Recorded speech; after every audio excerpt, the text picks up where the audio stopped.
Assalamualaikum warahmatullahi wabarakatuh. Selamat pagi semuanya. Salam sejahtera bagi kita semua. Pertama-tama saya mengucapkan terima kasih kepada Bapak Ilham Ari Wahyudi sebagai dosen pengampu mata kuliah Statistika Terapan yang telah hadir pada kesempatan kali ini. Dan saya mengucapkan terima kasih juga kepada rekan-rekan semua yang telah ikut berpartisipasi dalam presentasi kali ini. Pada kesempatan kali ini, saya akan mempresentasikan mengenai pengaplikasian respon surface metode dengan referensi jurnal yang saya ambil berjudul Aplikasi Respon Surface Method dalam Optimasi Proses Thermal Treatment Pasir Zircon. Sebelumnya, saya ingin memperkenalkan diri terlebih dahulu. Perkenalkan, nama saya Riki Ardiansyah dengan nomor induk mahasiswa 1041823 dari program studi D4 Teknik Mesin dan Manufaktur, jurusan Teknik Mesin, Politeknik Manufaktur Negeri Bangka Belitung. Sebelumnya, saya ingin menjelaskan secara singkat terlebih dahulu mengenai respon surface metodologi atau dapat disingkat RSM, di mana RSM merupakan metode gabungan antara matematika dan statistika dalam menurunkan jumlah rangkaian percobaan untuk mendapatkan pengaruh parameter yang efektif. Umumnya, bentuk hubungan antara respon dan faktor tidak diketahui, sehingga dalam RSM, langkah pertamanya adalah mendapatkan hubungan tertutup di antara keduanya. Bentuk hubungan tersebut umumnya adalah polinomial, di mana polinomial pada RSM terdapat dua orde, yaitu orde pertama dan orde kedua. Untuk pada bentuk model orde kedua, dapat mengoptimalisasikan secara signifikan dibandingkan model orde pertama. Pada presentasi kali ini, saya mengambil referensi jurnal yang berjudul Aplikasi Respon Surface Method dalam optimasi proses thermal treatment pasir zircon yang telah diteliti oleh Zeldi Kurniawan, Muhammad Subhan, dan Ilham Ari Wahyudi. Penelitian ini menggunakan pasir zircon sebagai material yang digunakan dengan parameter proses berupa temperatur dan waktu penahan. Dan penelitian ini juga menggunakan respon surface metode dengan respon yang dicari yaitu persentase dari ZrO2. Penelitian yang telah dilakukan oleh Zeldi Kurniawan dan kawan-kawan ini menggunakan parameter berupa temperatur dan waktu penahan, di mana setiap parameter terdapat 5 level varian. Pada temperatur, parameter yang digunakan yaitu 700 derajat Celcius, 800 derajat Celcius, 900 derajat Celcius, 1000 derajat Celcius, dan 1100 derajat Celcius. Dan waktu penahan itu sendiri menggunakan parameter sebesar 40 detik, 60 detik, 80 detik, 100 detik, dan 120 detik. Dari parameter tersebutlah saya akan melakukan perhitungan respon surface method, di mana langkah pertama yang harus dilakukan adalah dengan membuat kode variabel bebas. Setelah itu, melakukan analisa regresi, dan dari hasil analisa regresi, didapatkanlah persamaan polinomialnya. Setelah mendapatkan persamaan polinomial, langkah selanjutnya adalah dengan mencari nilai optimal dari surface. Kemudian, saya dapat mencari prediksi nilai respon dan model kernonsialnya. Sekarang saya akan menjelaskan bagaimana cara membuat kode variabel bebas X1. Nah, pada kali ini X1 merupakan kode independent variable dari temperatur. Pada jurnal ini, nilai minimum dari temperatur sebesar 700 derajat Celcius dengan center point sebesar 900 derajat Celcius dan nilai maksimum sebesar 1100 derajat Celcius. Dan untuk mencari kode independent variable dari temperatur atau disimpulkan dengan X1 dapat menggunakan rumus temperatur dikurang center point dibagi setengah buka kurung maksimum dikurang minimum. Nah, karena nilai minimum, center point, dan maksimum telah diketahui, maka nilai tersebut dimasukkan ke dalam rumus, sehingga X1 sama dengan temperatur dikurang 900 dibagi setengah, buka kurung 1100 dikurang 700. Dan untuk mencari nilai temperatur itu sendiri dapat dilihat pada tabel experimental condition di bagian temperatur, di mana didapatkanlah nilai sebesar 700. Sehingga didapatkanlah nilai 700 dikurang 900 dibagi setengah, buka kurung 1100 dikurang 700, tutup kurung, sehingga didapatkanlah hasil minus 1. Dan nilai minus 1 itu sendiri dimasukkan ke kode independent variable pada tabel X1 temperatur. Dan sekarang saya akan menjelaskan membuat kode variabel pada X2, di mana rumus yang digunakan hampir sama dengan X1.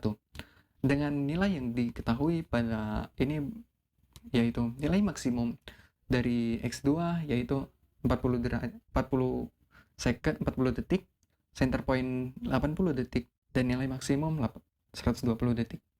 Kode variabel X2 itu sendiri merupakan kode variabel dari waktu penahan. Dan rumus yang digunakan adalah X2 sama dengan waktu penahan dikurang center point dibagi setengah, buka kurung, nilai maksimum dikurang nilai minimum, tutup kurung.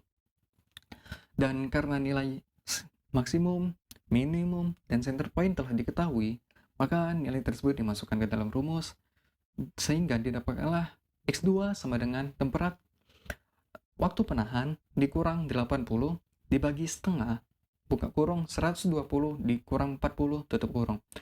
Dan nilai waktu penahan itu sendiri dapat dilihat pada experimental condition di bagian waktu penahannya, dan didapatkanlah nilai sebesar 40.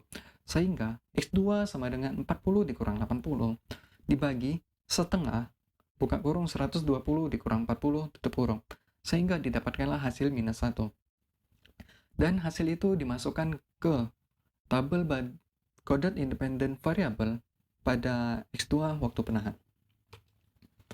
Setelah mengetahui kode variabel bebasnya, selanjutnya saya harus mengetahui hasil dari pengujian yang telah dilakukan. Dan pada jurnal ini dilakukanlah pengujian sebanyak 3 kali, sehingga hasilnya didapatkan 3 kali. Dan hasil dari pengujian itu saya rata-ratakan sehingga didapatkanlah hasil yang terdapat pada tabel. Setelah mendapatkan data-data yang cukup untuk melakukan analisa regresi, selanjutnya saya melakukan analisa regresi dengan menggunakan rumus beta sama dengan matriks beta aksen 0, beta aksen 1, beta aksen 2, beta aksen 11, beta aksen 22, beta aksen 12 sama dengan X transpose dikali X yang diinverskan dikali X transpose dikali Y, di mana matriks X itu sendiri dapat dicari dengan melihat kode independent variable, di mana didapatkanlah X1 sama dengan pada kolom pertama digunakan nilai konstanta sebesar 1, dan untuk kolom kedua didapatkanlah dari nilai coded independent variable X1, kolom ketiga didapatkan dari coded independent variable X2, kolom keempat didapatkan dari coded independent variable X1 yang dikuadratkan, kolom kelima didapatkan dari coded independent variable X2 yang dikuadratkan, dan kolom keenam didapatkan dari nilai coded independent variable X1 dikalikan dengan coded independent variable X2, sehingga didapatkanlah matriks X. Dan untuk mencari nilai matriks Y itu sendiri merupakan nilai dari rata-rata hasil dari pengujian. Setelah mendapatkan nilai matriks X dan Y, selanjutnya dilakukan perhitungan matriks dan didapatkanlah hasil, yaitu beta sama dengan matriks beta aksen 0, beta aksen 1, beta aksen 2, beta aksen 11, beta aksen 22, dan beta aksen 12 sama dengan 75,5 minus 2,1 minus 1,53 minus 5,49 5,63 dan minus 2,84. Dan dari hasil analisa regresi ini, maka didapatkanlah persamaan polinomialnya, di mana persamaan polinomial ini dapat dicari menggunakan rumus Y aksen sama dengan B aksen 0 dikurang B aksen 1 X1 dikurang B aksen 2 X2 dikurang B aksen 11 X1 kuadrat ditambah B aksen 22 X2 kuadrat dikurang B aksen 2 X1 X2, sehingga didapatkanlah nilai Y aksen sama dengan 75,5 dikurang 2,1 X1 dikurang 1,53 X2 dikurang 5,49 X1 kuadrat ditambah 5,63 X2 kuadrat dikurang 2,84 X1 dikali X2.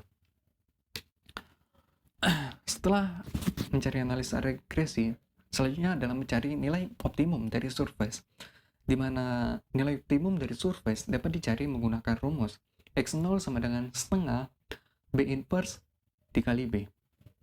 Dengan nilai B itu sendiri merupakan matriks dari beta 11 setengah beta 12 setengah beta 12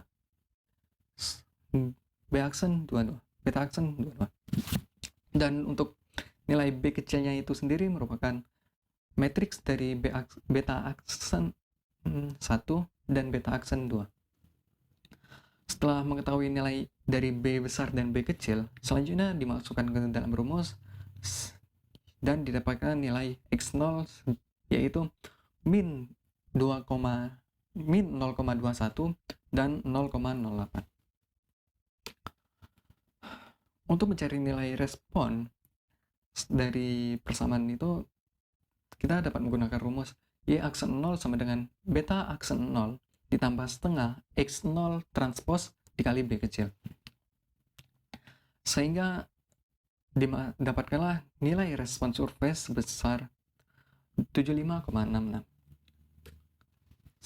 Setelah mencari nilai prediksi nilai respon, selanjutnya mencari model kanonsialnya dengan menggunakan rumus Y aksen sama dengan Y aksen 0 ditambah lambda 1 omega 1 kuadrat ditambah lambda 1 omega 2 kuadrat. Dan lambda 1 merupakan nilai dari